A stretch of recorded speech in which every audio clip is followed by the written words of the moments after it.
கொடைக்கானலில் பிரதான மலைச்சாலையில் அரசு மருத்துவமனை அருகே சாலையோரத்தில் இருந்த ராட்சத மரம் விழுந்திருக்கிறது. கூடுதல் தகவலுடன் நம்முடைய செய்தியாளர் ஜாஃபர், அங்கு மக்களுக்கு ஏதாவது பாதிப்பு ஏற்பட்டிருக்கா? மழை அளவு எப்படி இருக்கு? இது போன்ற முன்னெச்சரிக்கை நடவடிக்கைகள் எடுக்கப்பட்டு வருது. நிச்சயமாக திண்டுக்கல் மாவட்டம் கொடைக்கானல் மலைப்பகுதிகளில் கடந்த 3 தினங்களாக பலத்த காற்றுடன் கூடிய சாரல் மழை, மிதமான மழை என மாறி மாறி பெய்து வருகிறது. இதன் காரணமாக மலைப்பகுதியில் ஆங்காங்கே மரங்கள் முறிந்து விழுந்து வருகின்றன.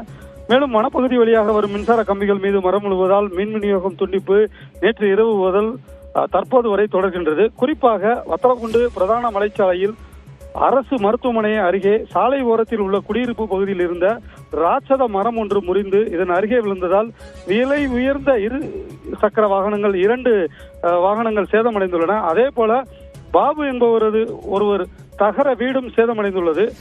மேலும் வீட்டின் மதில் சூரும் இடிந்ததால் வீட்டில் உள்ள பொருட்களும் சேதமடைந்துள்ளது.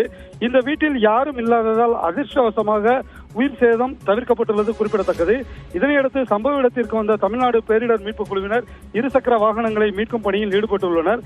மேலும் மலைப்பகுதியில் இதுபோன்று மரங்கள் முறிந்து விழுந்து வருவதையும் இயற்கை சீற்றங்கள் குறித்தும் தீவிரமாக கண்காணித்து வருவதாக வருவாய்த்துறையினர் தெரிவித்துள்ளதும் குறிப்பிடத்தக்கது. தேவப்பிரியன், உங்களுடைய விரிவான தகவலுக்கு நன்றி ஜாஃபர்.